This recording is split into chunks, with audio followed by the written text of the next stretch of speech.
I'm Gerald, and this is Leo, right? That's a little bit louder. I'm together we got 30 years. 32, yeah. Right around there. In this dog game, more or less dealing with Dobermans, our main source. But we got Frenchies, we're going to hit at some point. We got Rotties. Hell, if I had a big enough place, I would have Irish Setter, Gordon Setters, Rhodesian Ridgebacks, Kangos, Great Danes. I would have all the gambits of the breeds that I love. I would mind Roddy. I like Roddies. I like Roddy. The only thing I'm just like I'm very cautious mixing them with Dobies because I just. Well, Dobies are part Rotties. They're hard, but that Roddy is like, you know what I mean? Like you take out 3 of them.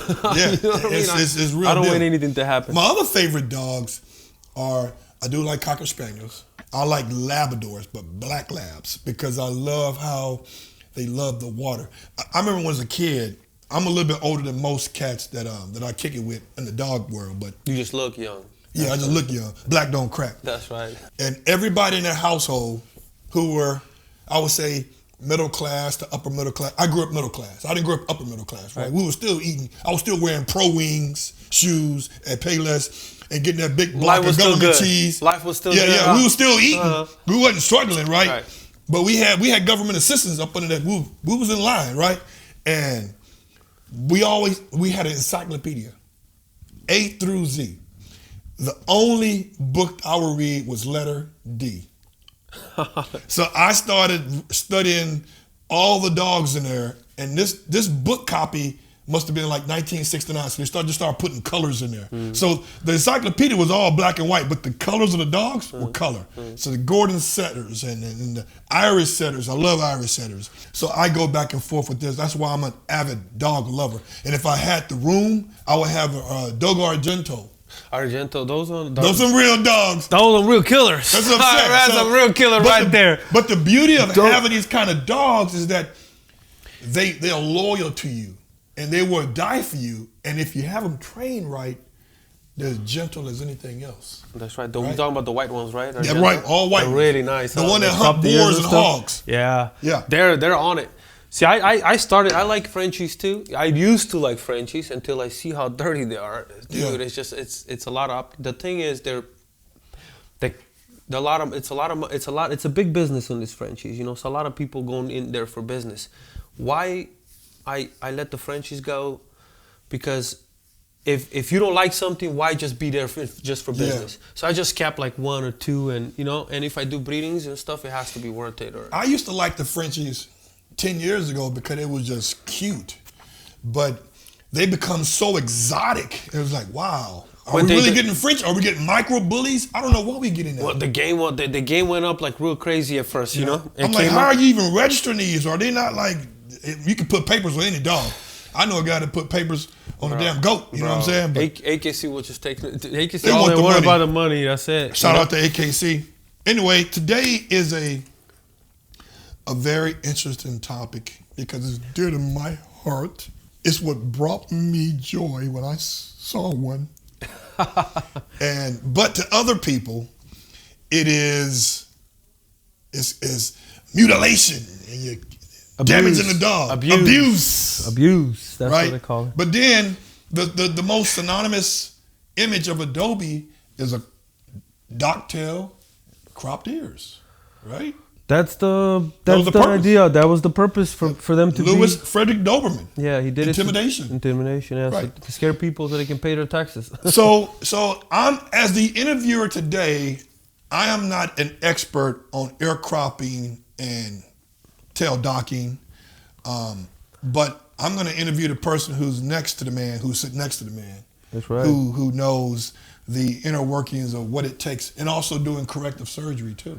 So I have a few questions that I've been simmering on. And again, a lot of people have issues with cropping and docking, especially those who are every morning they eat granola and plain yogurt, and they walk up and down and go pay $10 for a cup of Joe. Was it Germany or was it Russia that started the ban on cropping and docking? And what was the purpose of them creating a ban on having these dogs cropped and docked?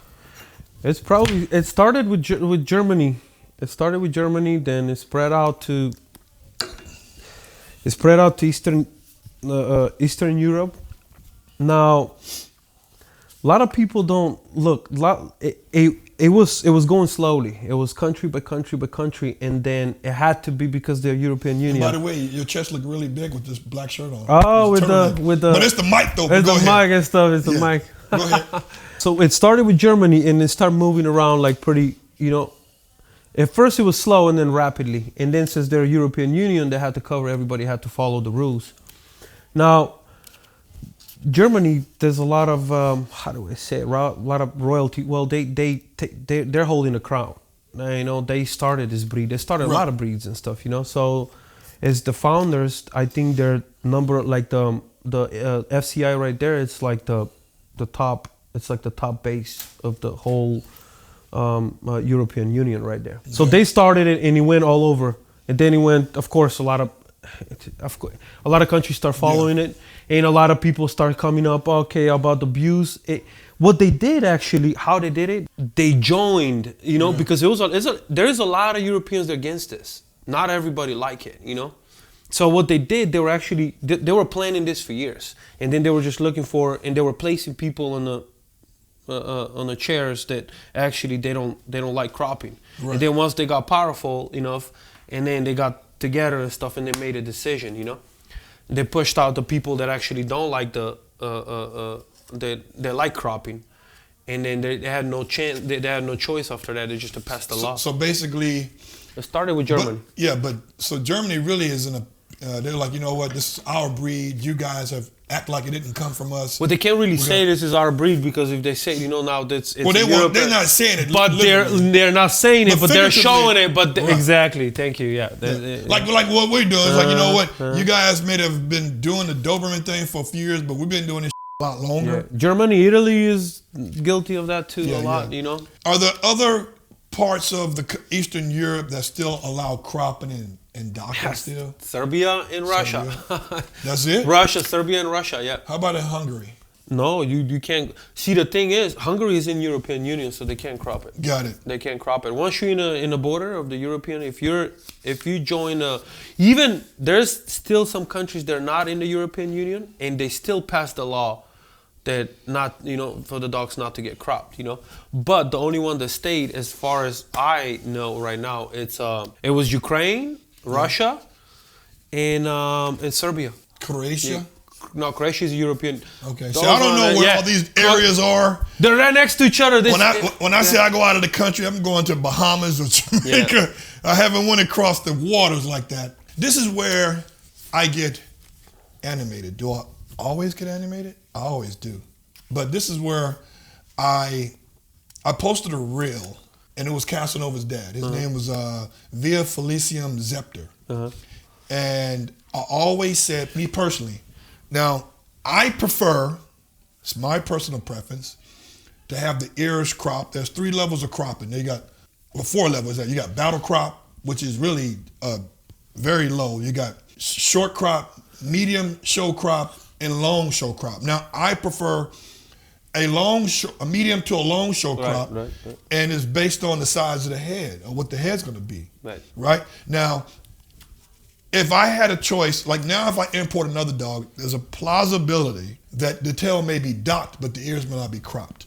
Right? The dew claws are always on all imported Europeans because they don't believe in removing dew claws. Yeah. Dew claws are great for grabbing, so I don't remove dew claws. That's some American BS. But if I was to not crop a dog ears, one reason why I wouldn't crop the ears, he's beyond 4 months of age, and trying to find a good vet that would do it, not saying they wouldn't, they would do it and give me a 6% success, I wouldn't do it. But for me, if a Doberman ears are natural, I will agree with it as long as the head is the right size.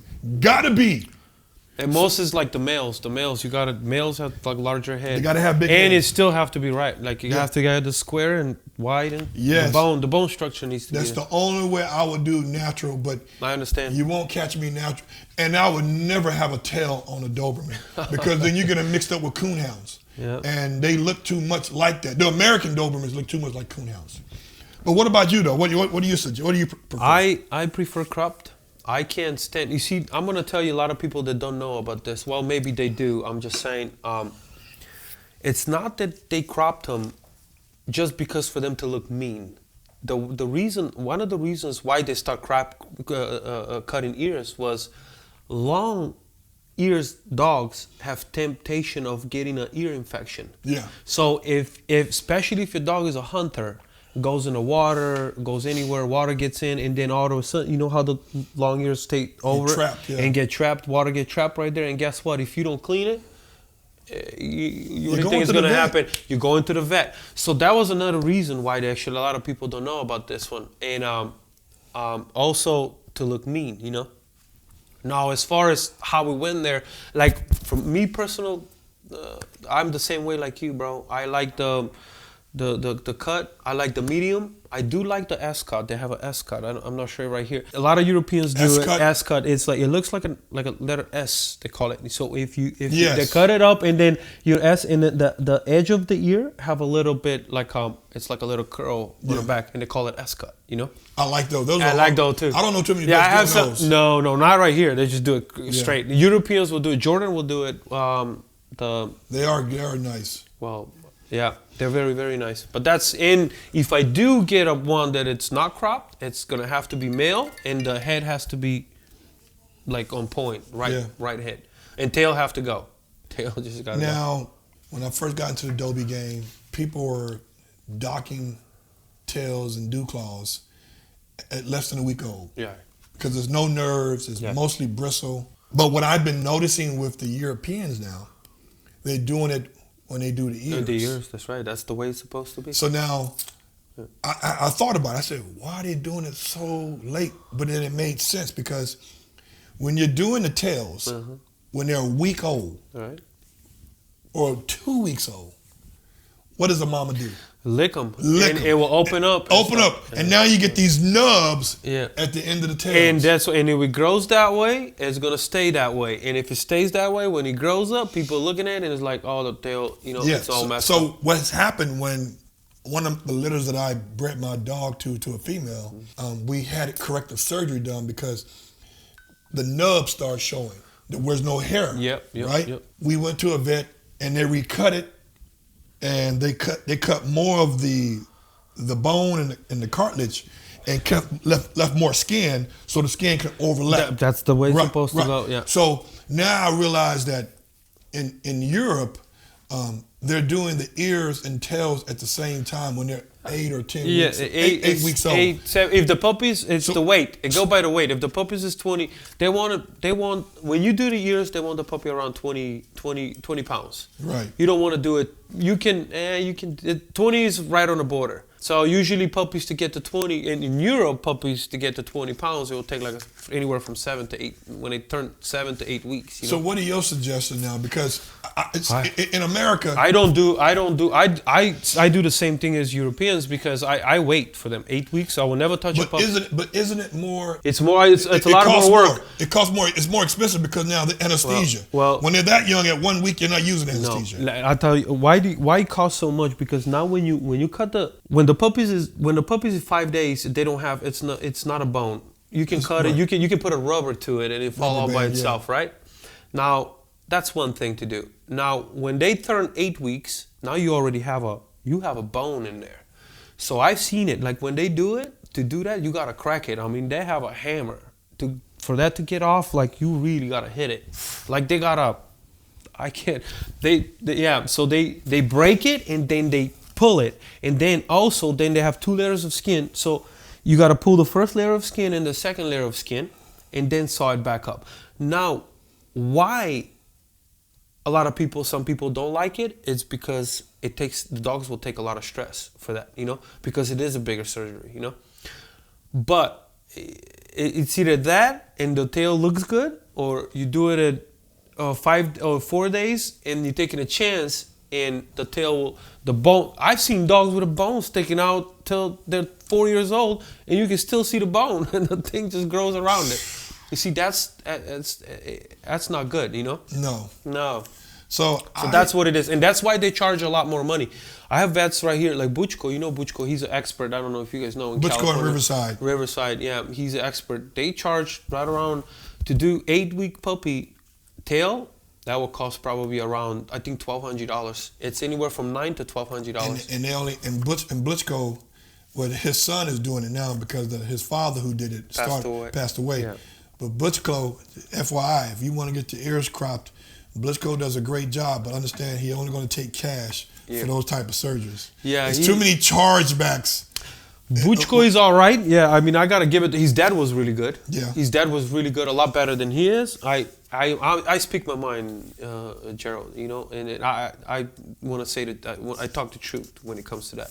Yeah. Yeah. He lives too much here sometimes, and it's to me. I look at like I want perfection. If I get a dog for me, I want to, you know, especially if you pay that much money, you know. I'm gonna tell you who did really, really good ears, and rest his soul. He was out there in Studio City. His name is Dr. LaBounty. Okay. LaBounty was like, that's all he did was cropping. Right. Cropping and docking. He was known for that. When I was in there 10 years ago, this is a true story. I was in there 10 years ago. He does like Cane Corsos and he does all the, you know, all the bullies and probably boxers too. All that. So I was in there. This is a true story. I was in his office. And I had Alonzo, and I was getting something done. And guess who walks in the door with his Cane Corsos? Or was it Presicaneros? One, it's the same, like the same dog. Lorenzo Lamas. Nice. I was like, wow, this is a guy coming up in here. And LaBounty was like, oh yeah, he come in all the time. And then LaBounty used to do, what's the guy that, Captain Kirk. Okay. What's his name, Captain Kirk? William Shatner? Oh. William Shatner. No, is it? Yeah, William Shatner, right? Captain Kirk. I ain't foolish. He had Dobies, and guess who was doing his Dobies? Same doctor, right? LaBounty. Yeah. He did a lot of high-profile Dobies, and now because it's such on the radar as cruel and brutal to the animal. Know what the hell is going on? Well, first they don't feel a lot of pain in the ears. It's the recovery. It's the recovery that they're nauseous, and you got to give them pain meds and put the cone around their neck. Yep. But it seems to me that, you know, we're getting to a very sensitive time in the world for a lot of topics. And one of them, among many, is the alteration of the dog. They'd rather see us neuter all the males and spade all the females and just have mutts and rescue animals. That should be another topic because I'm very serious about neutering dogs, and that should not happen. If you guys people want to neuter yourself, don't neuter your dog. Yeah, get yourself neutered. If you don't want to breed, I always tell people don't breed. You don't have to breed. Right. Just don't breed them, just don't neuter them. You know what it is? And it's a good topic too. What it is that a lot of these vets who are not procreation vets, like the one that's called Woodland Hills, they do procreation. SoCal Clinic, they do procreation. They do insemination. Yep. But the other vets that you go to down your street, the first thing they would, I'm gonna think about neutering your dog because he may get cancer. Well, you know what? I may get cancer. Okay. Actually, let me, you know what? Well, no. Let me chop my off. Let me talk about this one. It's very important. I just want to say really quick about this one, getting to this subject. They're actually reversing this. And they're saying the lady that actually came up with neutering dogs, she had I think 7, she was from Arizona. She had 7, if I find the videos, I'm actually going to send it to you so you can post it. She's the one that started back in the day the neutering dogs. And now she came up and she publicly apologized on they're saying that 90% of the dogs they have cancer and they've died from cancer, it's neuter dogs. Because let me tell you something, when you neuter a dog, God gives you testosterone or whatever, estrogen and all that stuff, they give it to you. That's your gift from the God, from the nature. There's a reason why that thing is there. When you cut that stuff on there, guess what? Your body's going to negative, like it's declining, you know. Yeah. And then you're prone to more diseases and then that's why they actually, the studies are showing that 90% of the dogs that had cancer, they're like actually dogs they're neutered. You know, that's a good point. So she came up and actually publicly apologized for that, and they're trying to reverse that now. But since they've been doing it for so long, it's already in the full throttle. Yeah.